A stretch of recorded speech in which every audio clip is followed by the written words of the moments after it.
నమస్తే, welcome to our channel. గత YCP హయాంలో ముఖ్యమంత్రి వైఎస్ జగన్మోహన్ రెడ్డి కంటే మీడియాలో ఎక్కువగా వినపడింది అప్పటి ప్రభుత్వ సలహాదారు సజ్జల రామకృష్ణారెడ్డి. రాష్ట్రంలో ఏం జరిగినా ప్రభుత్వం తరపున, ముఖ్యమంత్రి తరపున సజ్జలే మాట్లాడేవారు. చివరకు ప్రతిపక్ష పార్టీలు మాట్లాడినా వారి మాటలకు సైతం వైసీపీ తరపున సజ్జల రామకృష్ణారెడ్డి సమాధానమిచ్చేవారు.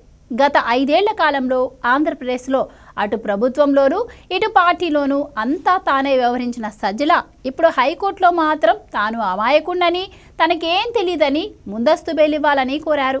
మంగళగిరిలోని టీడీపీ కేంద్ర కార్యాలయంపై వైసీపీ నాయకులు, కార్యకర్తల మూకుమ్మడి దాడి కేసులో ముందస్తు బెయిల్ మంజూరు చేయాలని కోరుతూ వైసీపీ నేత, గత ప్రభుత్వంలో ప్రభుత్వ ప్రధాన సలహాదారు సజ్జల రామకృష్ణారెడ్డి గురువారం హైకోర్టులో పిటిషన్ దాఖలు చేశారు. టీడీపీ కేంద్ర కార్యాలయంపై దాడి ఘటనలో తనకు ఎలాంటి సంబంధం లేదని, ఈ కేసులో సహనిందితులుగా ఇచ్చిన వాంగ్మూలం ఆధారంగా తనను 120వ నిందితుడిగా చేర్చారని, రాష్ట్రంలో కొత్తగా టీడీపీ కూటమి ప్రభుత్వం ఏర్పడ్డాక వైసీపీ నేతలు, కార్యకర్తలను వేధిస్తున్నారని, ఈ నేపథ్యంలోనే తనపై కూడా కేసు పెట్టారని పేర్కొన్నారు. తాను సిఆర్పిసి సెక్షన్ 41A నోటీసు నిబంధనల ప్రకారం రక్షణ పొందకుండా అడ్డుకునేందుకు హత్యాయత్నం సెక్షన్ను చేర్చారని పేర్కొన్నారు. తాను అమాయకుణ్ణని, కోర్టు విధించే షరతులకు కట్టుబడి ఉంటానని, తనకు ముందస్తు బెయిల్ మంజూరు చేయాలని హైకోర్టులో పిటిషన్ దాఖలు చేశారు. గురువారం పిటిషన్పై విచారణ చేపట్టినప్పటికీ ముందస్తు బెయిల్పై శుక్రవారం జరిగిన విచారణలో నిర్ణయం తీసుకుంది. టీడీపీ కేంద్ర కార్యాలయంపై దాడి కేసులో వైసీపీ నేత సజ్జల రామకృష్ణారెడ్డికి హైకోర్టులో ఊరట లభించింది.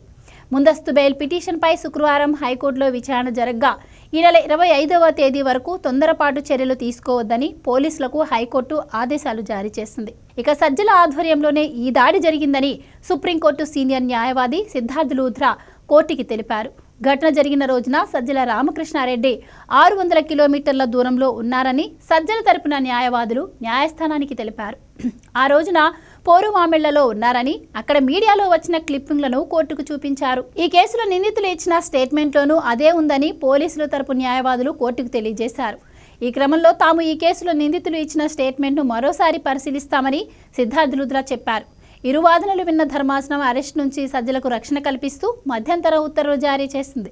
అయితే మధ్యంతర ఉత్తర్వులు జారీ చేసినప్పటికీ దర్యాప్తులకు సహకరించాలని సజ్జలను హైకోర్టు ఆదేశించింది. ప్రధాన బెయిల్పై విచారణకు ఈ నెల 25కి వాయిదా పడింది.